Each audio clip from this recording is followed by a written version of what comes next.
Next 9 news में आपका बहुत बहुत स्वागत है। मैं हूं आपके साथ अबरारुल्लाह खान।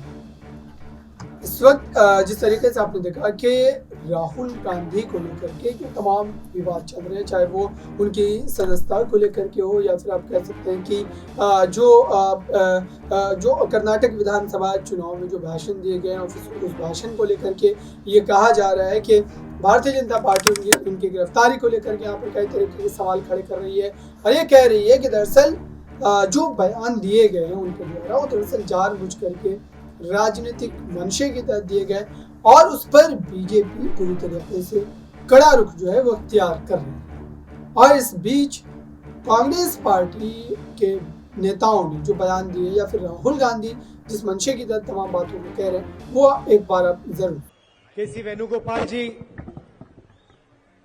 डॉक्टर चेल्ला कुमार जी, बीएम कंथराजू जी, स्टेज पे कांग्रेस पार्टी के सीनियर नेता, हमारे प्यारे कार्यकर्ता, भाइयों और बहनों, प्रेस के हमारे मित्रों, आप सबका यहां बहुत बहुत स्वागत। आप दूर से आए हैं, इसके लिए मैं आपका धन्यवाद करता हूं।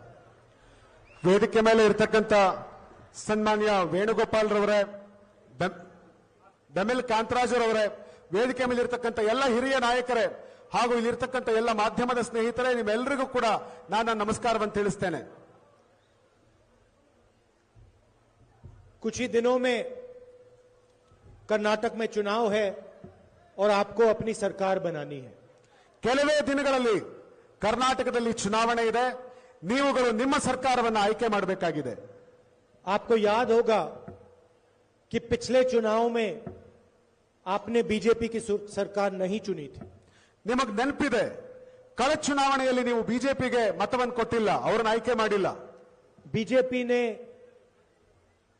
एमएलए को पैसा देकर लोकतंत्र को नष्ट करके कर्नाटक में सरकार चोरी की थी।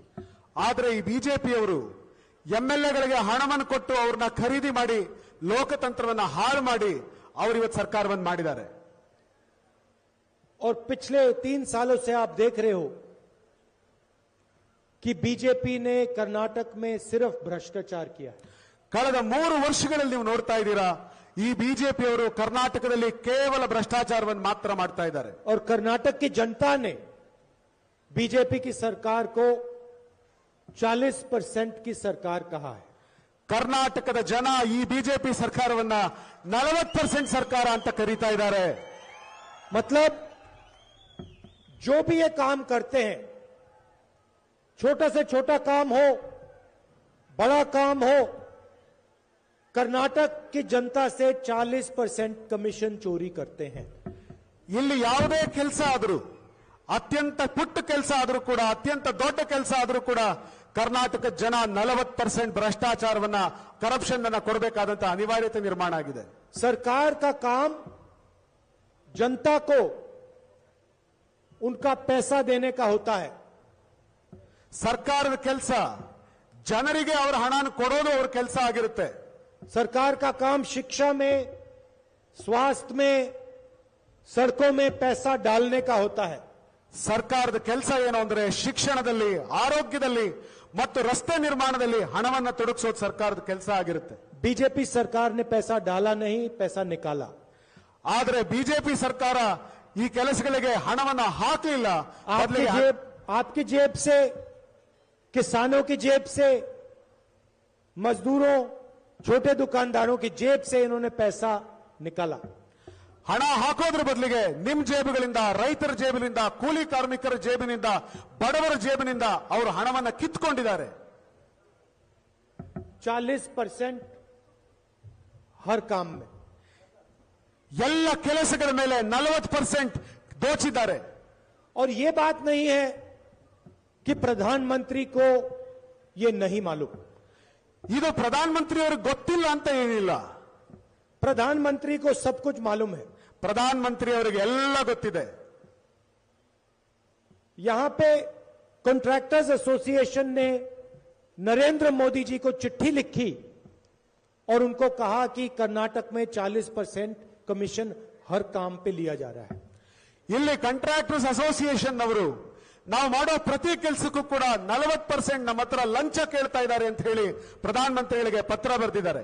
दिंगेश्वर स्वामी जी ने कहा कि मुझसे 30% कमीशन लिया गया है.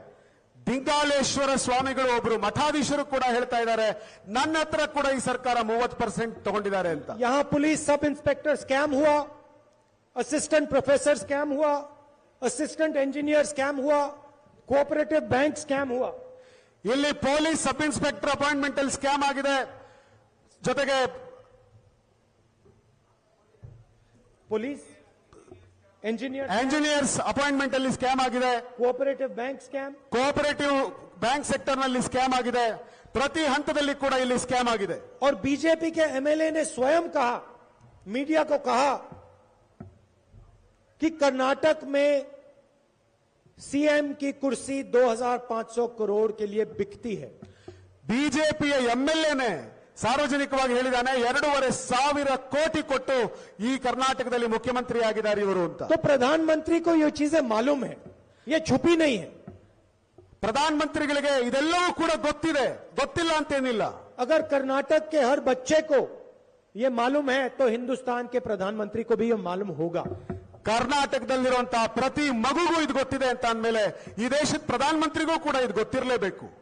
तो मेरा सवाल नरेंद्र मोदी जी से यह है कि पिछले 3 सालों में जब आपको मालूम था कि कर्नाटक में 40% चोरी हो रही है तो आपने क्या किया?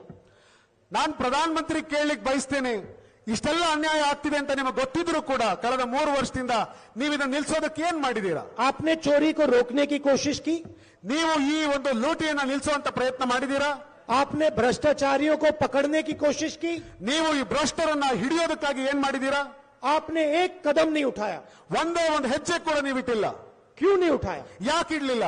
और अगर आप आज आते हो, कर्नाटक की जनता से वोट मांगने आते हो, ನೀವು ಕರ್ನಾಟಕಕ್ಕೆ ಬರ್ತೀರಿ, ಕರ್ನಾಟಕ ಜನರನ್ನ ವೋಟ್ ಕೇಳಕ್ ಬರೋದೇ ಆದ್ರೆ तो आपको यह समझाना चाहिए कि जब कर्नाटक की जनता से 3 साल के लिए 40% चोरी किया जा रहा था तो हिंदुस्तान के प्रधानमंत्री ने क्या एक्शन लिया, क्या डिसीजन लिया, रोकने की कैसे कोशिश की, यह बताना चाहिए.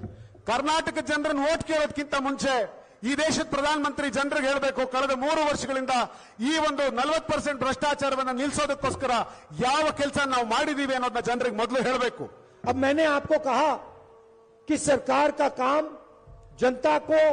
तो आपने देखा इस पूरे मामले में राहुल गांधी की सक्रियता ये दर्शाती है कि वो भारतीय जनता पार्टी के खिलाफ लड़ने के लिए तैयार हैं और किसी भी मामले में वो दबने वाले नहीं.